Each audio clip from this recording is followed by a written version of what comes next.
Laura Jaye Cramer is a brand strategist and writer. She leads Cowboy Media and Marketing and its publishing arm, Waiting Room Publishing, which produces 5 magazine titles, including Candlelight magazine and Clarity magazine.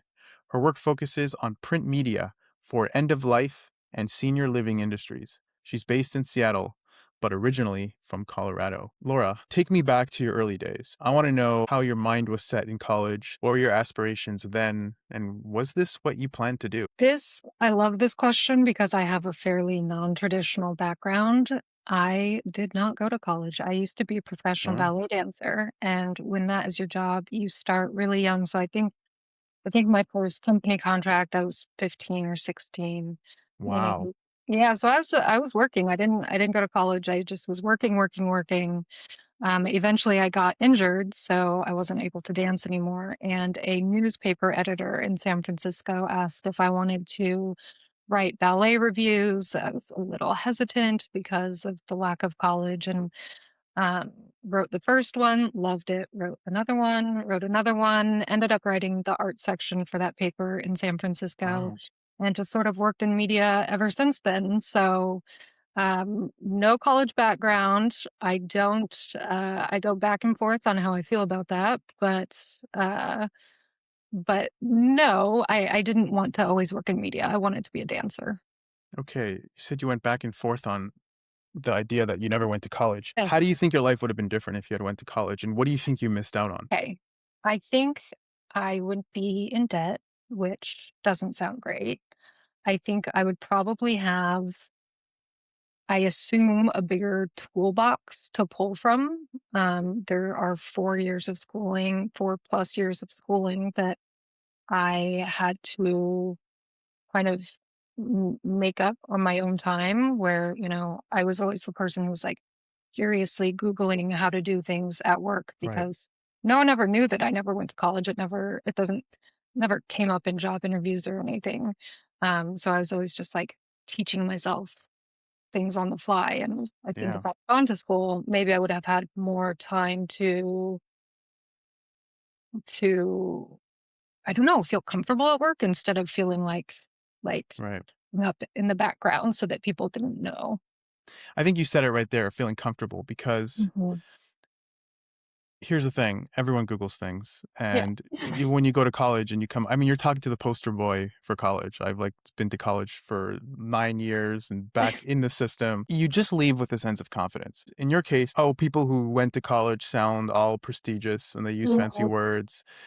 And it almost feels like, oh, there's something I'm missing that I would have attained if I went to college. But you should have at least taken 1 or 2 courses so you get the realization that there's not much there. It's a fancy title that you walk around with.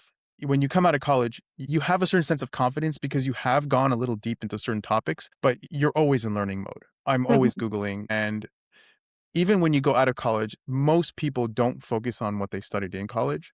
So they Mhm. just carry the mechanics with them. But one thing to look back, and it gave me confidence because Mhm. it taught me how to do a lot in a little bit of time. So that is Mm. something that I hold on to. But for the most part, we have the world at our fingertips today. And I think you're just a great example of that. You literally found success in an area that you had no experience in. And most people from college can't do that. And in fact, like you get hammered into a very narrow frame. You go, oh, this is what I'm specializing in. And you get so scared to try anything else, kind of like putting a puppy in a rainforest. It's Yeah. not designed for that environment and it's Right. going to get eaten alive. So you were originally a ballerina dancer, which is super cool. Yes. Yeah. And then you found yourself writing. Mhm. And I'm looking at like your 5 media companies, which is super cool. You have print, and if I understand you correctly, these are print magazines, right? These are print magazines. I am the only person in 2025, or I guess I Yes. started in 2024. I was like, you know what? Hey, it would be a great idea in 2024 is a print media company, and I'm obsessed with it. I'm a very I Mm, love being able to actually hold things in my hands. Like when I finish an issue and I'm able to hold it in my hands, that feels amazing in a way that sending out a blog or something, it doesn't have that same feeling yeah. for me. So Yeah. These things are like pendulums. They're not linear in the sense that Mhm. when print started dying out and then you had news and online media, and it almost seemed like it just kept getting online media kept getting bigger and bigger and bigger, and print kept getting smaller and smaller and smaller, but Mhm. it doesn't die, it just pushes back because we miss what was precious. There's certain things about physically holding a book in your hand that you can't replace with the internet, and especially now where it seems even more daunting with AI and the amount of data that's getting pushed out on the internet is astronomical. But it also has the reverse effect where now everything is noise. It's all Mhm. garbage. It's all puffery. It's all AI content, which is an average response collected from all the data out there. So that's why I kind of want to pick your brain. At some point, was it getting harder and harder to be profitable, or were you getting more and more profitable over time? And are you seeing any sort of reversal that I'm describing here? Well, so what's interesting about print and specifically what I do, so my audience is a little bit older. I'm really interested in spaces where maybe there's a little bit less attention. So seniors, the magazines that we publish for the most part are geared towards people, older adults, so age 65 plus.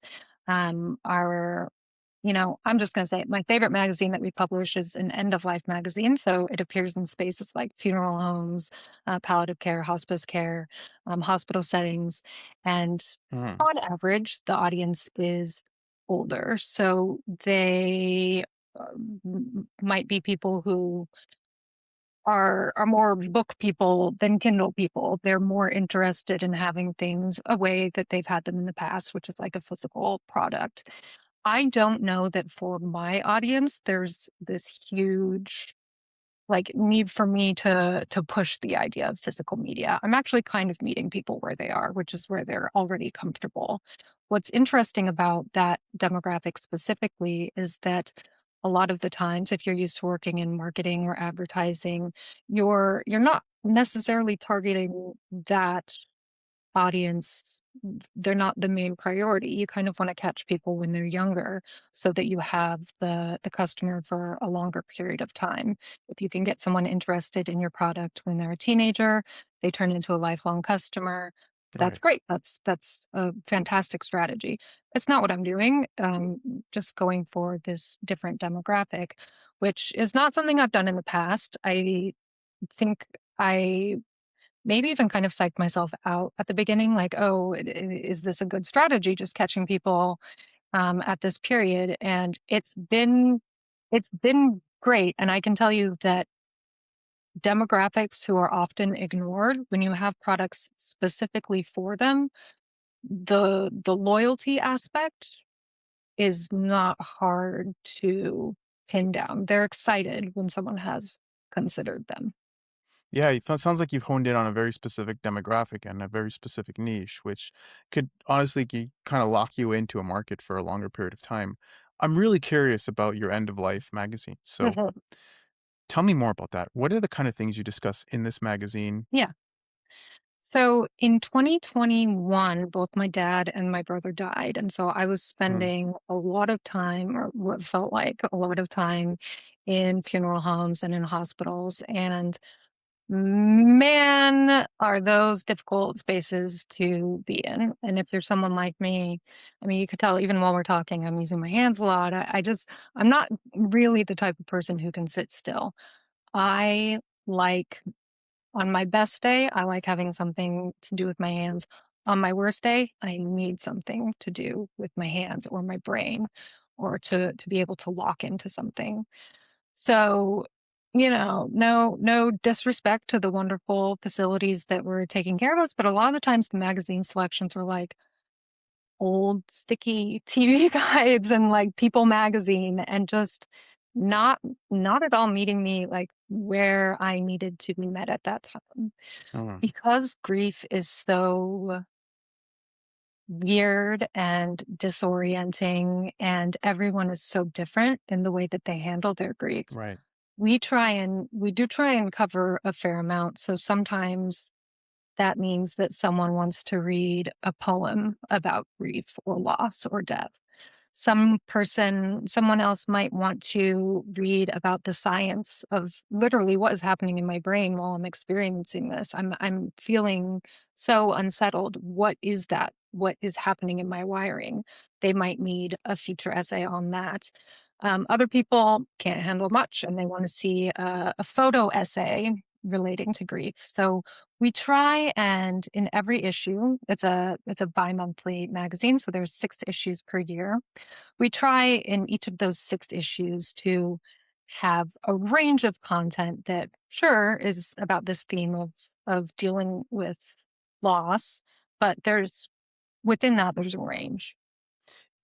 I can only imagine the kind of lessons you take from some of your magazines are the kind of lessons that maybe a younger person can greatly learn from. I Mm. kind of find it interesting how life often plays out. Well, when we're young, our parents always tell us how the world, how like things we should value, and they're so disconnected in terms of what we value at the time. And only when we get older do we realize the depth and meaning of those lessons. But the cruel game of life is that it's like sometimes too late to implement them. I wish I'd listened to my mom when I was earlier. It's a kind of saying we all have. Yeah. And I kind of feel like when people are approaching death or dealing with death and grief, there's a certain pain that gives a certain type of wisdom that's almost impossible to achieve otherwise. Mhm. So I kind of feel like the kind of stuff you might put in that magazine would be, I know your demographic might be older people, but it might be the kind of stuff that even younger people can greatly benefit from. It probably has extremely unique perspective. I so agree with that, and I don't know. That's okay, so jumping back a little bit, that's universal, right? Just when you're a teenager, speaking for myself, I was a total knucklehead, like, so not open to anything, any type of wisdom, and there's some teenagers I know that maybe have a better attitude than I do, but I think you're right. I think there are certain things that we don't latch on to until we're older or until we have to. Um, it's interesting because I'm not a senior, but I work on these senior oriented projects. I do feel like I kind of have the best job in the world because I'm Mm. in this place in life where I'm open to it and I'm open to hearing the wisdom and I get to work on it every day. Um, I I might have the benefit of because I'm a bit younger, I'm not 65 plus, I might have the benefit of getting to see those stories and being really open to them. I hope that anyone who would pick up one of our magazines finds something interesting in them. How do you see your industry playing out in the next 5 years with just everything going? I mean, everything is constantly getting more and more digital. Do you Mhm. see kind of a legacy spot in the industry that you can hold on to, or do you see yourself being forced to evolve to some capacity? Well, what's interesting about well, I'll speak about the end of life industry specifically. When I'm looking at the new products and the innovations in the space, what I find are um, the big innovations tend to be more around burials, just because a traditional cemetery is land that's owned. The land needs to be maintained. You buy a plot, and that's um, th- you know it gets very cutting to the point. It gets very expensive very quickly, and so a lot of the innovations are more around um, green burials or alternative Mm, burials. Sometimes the trends that we might see in other industries, such as AI, doesn't necessarily apply directly to the typical consumer in the end of life industry or in the end of life space rather. There might be some outlier products such as, okay, you want to preserve someone's memory. You can do so by uploading elements of their personal effects into something that can keep their life going. They're sort of niche products, but for the most part, it's almost it feels very separate. I don't know if I'm explaining mm. that well, but No, that's I totally get you. yeah. Yeah, it's almost like your industry is just unaffected by anything that goes on the outside. Unaffected or like It's such a fringe thing. It feels very different because my background is in more traditional spaces, and this is the first time where I feel not trendless, but a step or two removed, which Right. is interesting for sure. Yeah, 100%. So, and are all your other magazines also focused on this, or on end of life, or is it a slightly different niche? Slightly different. So we have the one Candlelight magazine that's focused on end of life. We have three that are for seniors. We have Gigi, which is a women's lifestyle magazine. So more fashion, beauty. We have Vital Years, which is senior health. We have the Grand Life, which is senior lifestyle. And then Clarity Magazine is actually just a mental health magazine generally um, for a younger demographic. I would say the age Oh, cool. is yeah, more, I would say 22 to 65. What is like one thing taught you that you take with you wherever you go? This is such an editor's mindset that you probably understand really well. Creating quality content, you want to keep the bar at a certain level. That, I think, is something that I'm always concerned with. And the more that AI comes into the conversation and we're just sort of creating content based on existing content and Right. things, ideas, stories are being recycled, that is something that has always been a constant for me, and more is something that I'm really concerned with. Yeah. And I guess I would dig on that just one Yeah. step further and ask, when you introspect and you look at yourself, what would you say your uniqueness factor is that gives you the advantage in your environment that has kind of brought you the success you have? I love this because I do think that it is partially me not going to college and having this really untraditional background. Most people, maybe not in my friend group, but most people didn't go to ballet school starting when they were 3, didn't go to art school for high school and work part-time in a ballet company while they were in high school. That's pretty unusual. When that is your background, there's a certain level of needing to understand um, the art generally and taste and refinement and all of those things that I'm sure you can learn in college. You can definitely learn it in Yeah. 15 years of ballet school. Yeah. When you were just speaking right now, I thought of just a great example of how sometimes when people are told the world should be a certain way, it hinders creativity more than people imagine. And you see this in science all the time, where like the biggest contributions to our scientific understanding don't happen from people late in their career. They happen to people very early on in their career. And a shining example of that would be someone like Albert Einstein. He wrote his four biggest papers: general relativity, atom photoelectric effect. He wrote, well, two were on special relativity, but he wrote his papers very early on in his career, and he spent the rest of his life just struggling with other stuff. But I think that when you don't go to college, like you're not forced in you a way of the world should be, and your creative juices just flow. And if you find a way to learn outside of that, that's beautiful and that's amazing. And you're not in debt, so that's great too. And I like that part, yeah. Before I respond to that, can I ask you a question and you can Yes. cut it out? My boyfriend just left to take his daughter to the doctor and the dog is barking. Can you hear it on your end?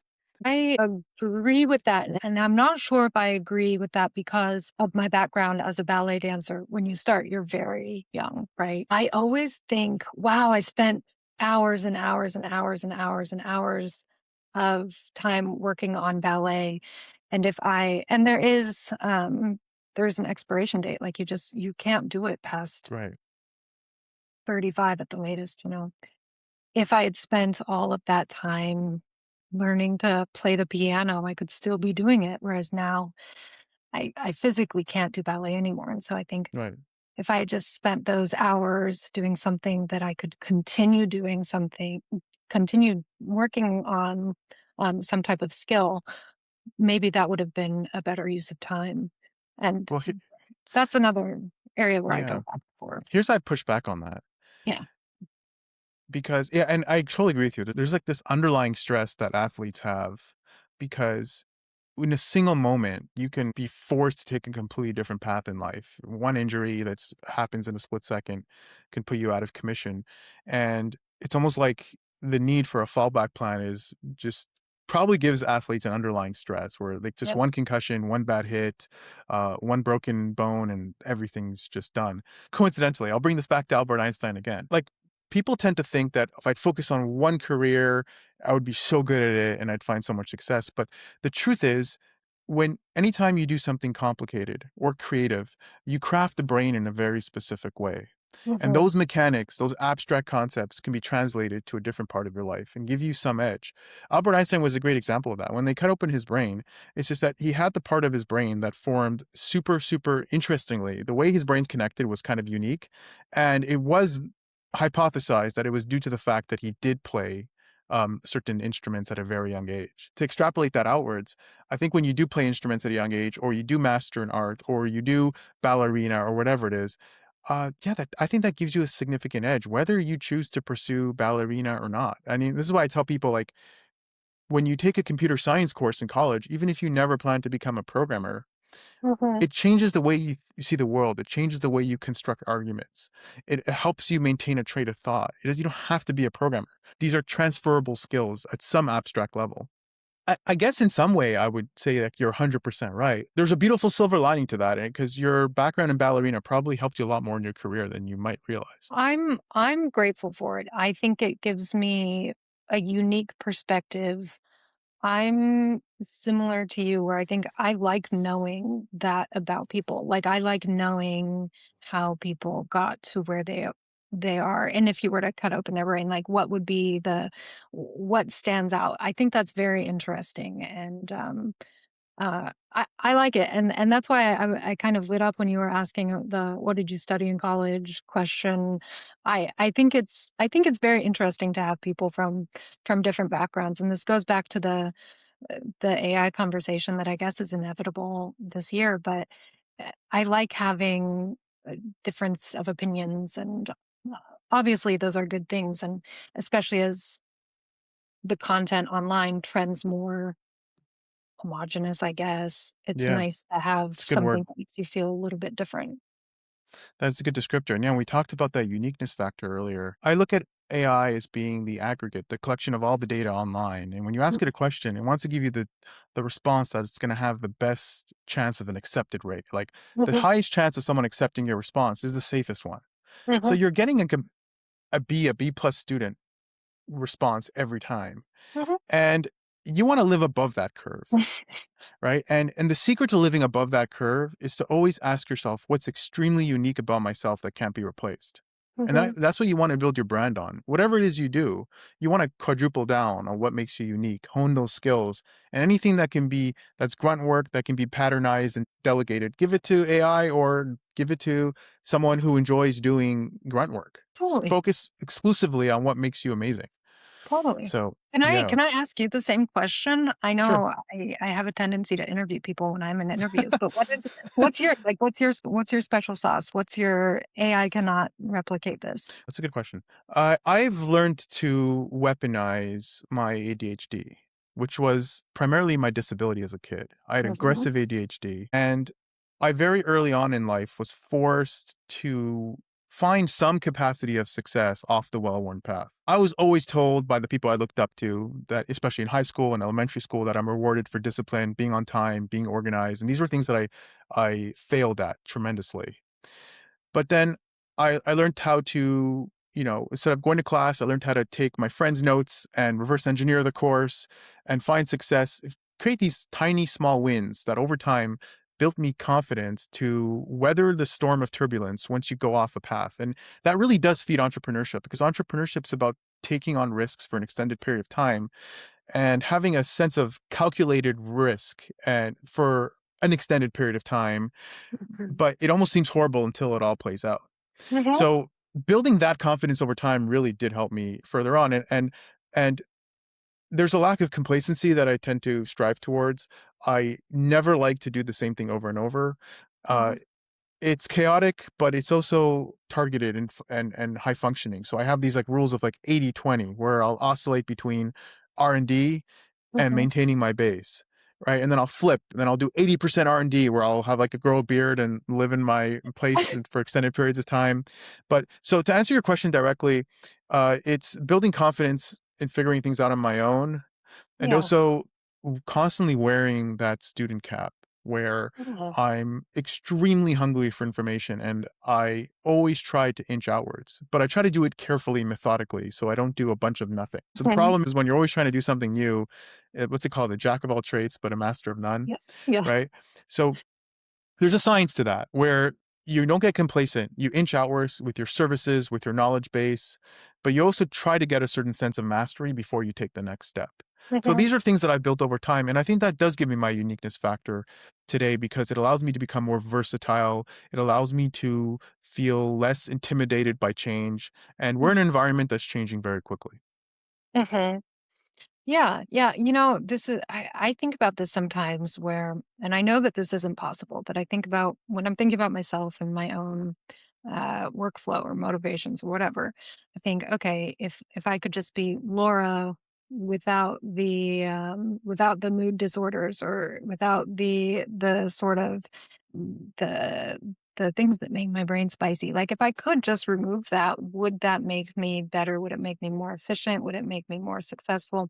Whatever. And it sounds like you and I are maybe a little bit similar in this way, where we have, I'll speak for myself. I have um, my ADHD that I have to regulate. I think it, if I had the option to just erase it, I don't know if I would. I think Mm, there are certain things that maybe were made school or life tricky in certain ways growing up, where now I see it almost as a plus mm, because it means that I can see something from a different perspective, and maybe that slight perspective shift gives me a little bit of an edge, or gives me just a little something else where I can then, fill right. in the blanks. So it's interesting Yeah. to think on.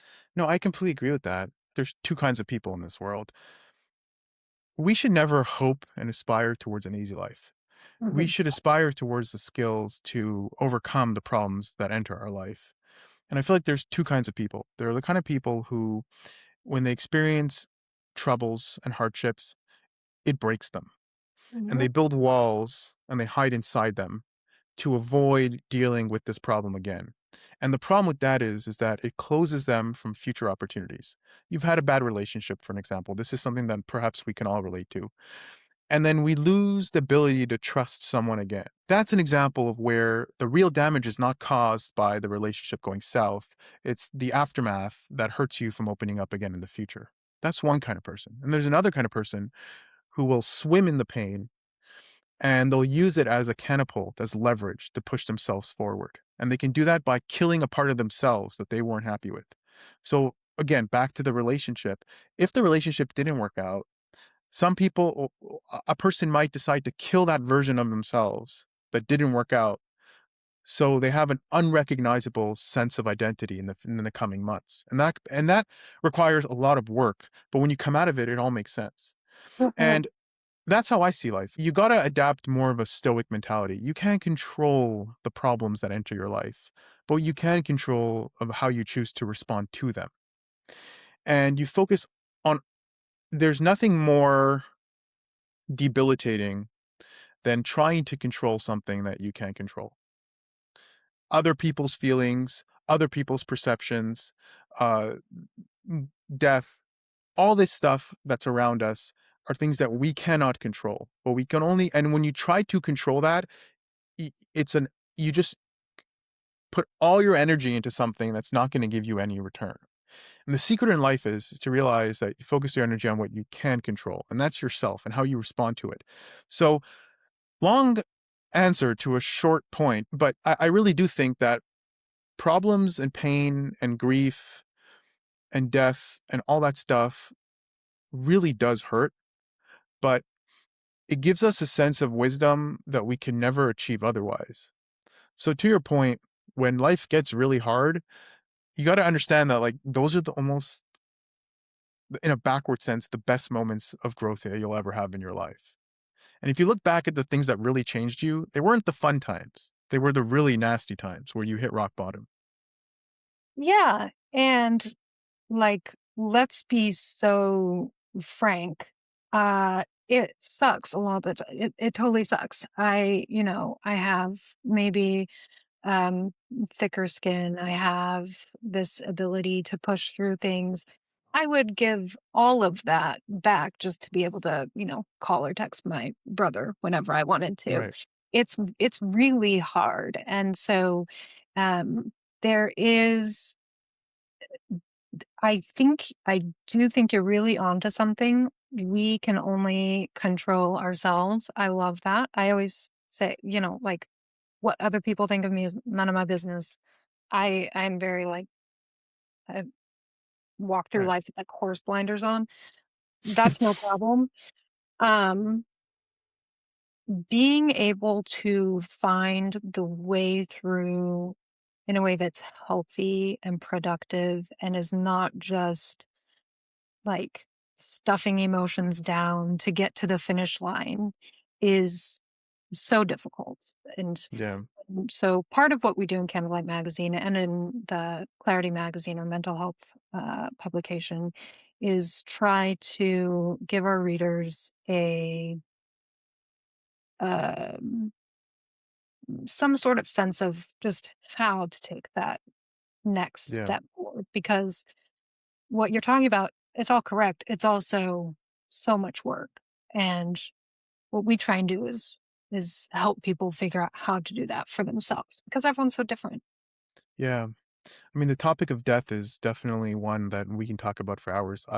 Even Mhm. since a young age, I mean, I've focused my whole life on longevity. I fast 18 hours Mhm. a day. Show you the pills I take, your mind would be blown. But uh, yeah, I mean, it's like I guess we all avoid death, and we look for superficial distractions to Mhm. avoid that, whether we're conscious of it or not. I would say I'm a little more conscious of it than the average person, but I always love to speak with people who had near death experiences, who Mhm. suffered from cancer, and their doctor told them they had 2 months to live, because how the mind behaves after you get that news is truly remarkable. Because you and I, Laura, are consumed by problems. We always have stuff to worry about, right? And it's almost like human nature to always hold on to something to worry about. But when the doctor, God forbid, walks into the room and tells you that, you have this and that and you have X amount of days to live, everything collapses. And what really matters surfaces. And being able to get into that mindset without the diagnosis would be the most amazing thing. So I always ask people, and the people who survive it and then they go on with life, and it's a completely changing experience because you really realize how certain things matter, and 99% of the stuff we worry about are truly trivial and don't matter at all in the bigger picture. Okay. Yeah. So I guess, it just the magazine you do kind of people who are at that stage, either I imagine you're interviewing people who've experienced the death of a loved one or something along those lines. That's stuff that would be interesting for someone like myself to learn from, I would only imagine. I mean, I hope I find that I don't know, maybe people are just saying it because 'cause they're saying it to my face. The response is generally pretty positive, but there is something, specifically in the United States, we're not really taught how to talk about death. Yeah. Um, it's not comfortable for most people, and even me, I spend 8 hours a day working on these projects, and sometimes I don't have the words to say to people in certain situations. Doesn't So it burn you out? Like just dealing with like the saddest things all the time. Does it make you relate? Does it remind you sometimes of the pain that you've had to deal with? you know what's funny about this? It's not funny, haha. But you know what's funny about this is that maybe because it was fairly recent that both my dad and my brother died. It was just 2021. I think about them. I think about death 100% of the time, honestly. There's not Yeah. really a moment of the day that I'm not thinking about my dad and my brother. Oh, yeah, you're So thinking about death, but not your death. the death of people you loved, right? Oh, do I think about my death? Just curious, just when you say death, you're referring to not your own death. No, I don't think That wasn't the question initially. I was just yeah. kind of making that separation. Okay. Yeah, yeah, yeah. No, I think about other people dying. I don't know if I don't think I think about myself dying. Hmm. I don't think I have a But it plan. motivates everything you do subconsciously, which is fascinating. Yeah, yeah. I have a plan. I know, like, I'd like to be cremated. I know, like, my affairs are in order. I'm pretty organized, and so in my mind, that box is checked. Do you think about Interesting. yeah, do Yeah, you of course I do. Yeah. huh, But I'll tell you, I'll give you an example of like, why we all think sorry. about it Okay. subconsciously. Everything, the time you spent with the people you love, the reason Mhm. why you cherish moments, the reason why you're careful about who you decide to spend the rest of your life with is all because you're going to die and you have a finite amount of time to have those experiences. If you knew you would never die, I mean, this is the silver lining to death. Yeah, It's our best coping mechanism up until now, which is, we can talk about the biology of aging in a second, but sure. up until now, we've evolved as humans to find weird ways to navigate death by living on, either by passing on our genes, that's one way of Mhm. living on, by living on in the minds of everyone else. For the third time to bring up Albert Einstein is the Yeah, reason why we talk about Albert Einstein today, but we don't talk about Albert Einstein's yeah. neighbor because he's made huge contributions and he's found a way to live on in our minds. It's the underlying motivation behind all of our behavior, I think, is to distract ourselves from death and to avoid it to our best capacity. Sure. I would say naturally as a person, by the way, this is not my favorite thing about myself. I physically can't do things that I don't wanna do. And Yeah. so, uh, it's not even to me, it doesn't feel like, "Oh, well, my time on earth is limited." It feels more like, "Oh, I can't focus on stuff that I don't wanna think about." I'm unable to do things that I don't wanna be doing. I imagine, like, in your day-to-day work, you never, like, superimpose the experiences of other people on yourself? You never go, "Hey, like, what about that happens to me?" That's crazy that you even have to think about that. I'm surprised. I wanna give it a real answer, though. Yeah. Do I think would that ever happen to me? You know, the thing I think the thing is if I'm I'm at work, so when I'm reading let's say I'm reading a personal essay about death, I'm looking at the story structure. I'm thinking about the specific turns of phrase, making sure that it's readable, thinking, "Oh, how can we design this layout so that it's beautiful?" Like, if it's a poem, how can it be symmetrical on the page? I get very Huh. technical when I'm working, and I think that's distracting. I don't know, that's not, like, the most romantic No, but answer, but I do think that's the it's a answer. good one if it's the right one. It's you're focused on more of like the syntax and the semantics. I read a story about or even like watch a movie and someone's going through something traumatic and there's depth and there's lessons to be learned from their death. I can imagine when you come across a really good story, it doesn't shake you a little bit and make you question yourself. I'm not made of stone, I feel things, but but Or I maybe it has the opposite effect that you just do it so much. It's like think of like working at a morgue. You're not surprised every time you see a dead body. It's just what you do. I think there's maybe a bit of morgue brain going on. Mm. There's also not to make everything about ballet, but when you're doing ballet, it's art form, but it's also storytelling, and you're thinking about let's say you're doing, like, a dramatic role. You're thinking about how to act, like, if you're doing Romeo and Juliet, how do I act like I'm in love with this person? How do I act? You know, you have to be very genuine, but there There is a are persona that's being played. Yeah. there's a persona, there's technique, there are certain Mm. technical elements that you do have to hit if you want, you know, we're talking about quality and making sure that quality is at a certain level. There are just man, I hope this doesn't make me sound heartless. There are just certain technical points that you have to hit before you can get into the side of yourself that gets wrapped up No, in the not at all. story. So hopefully we live forever and you never have to worry about writing a story about anyone dying ever again. I'm gonna live forever. It sounds like you're gonna live forever with all the pills you take.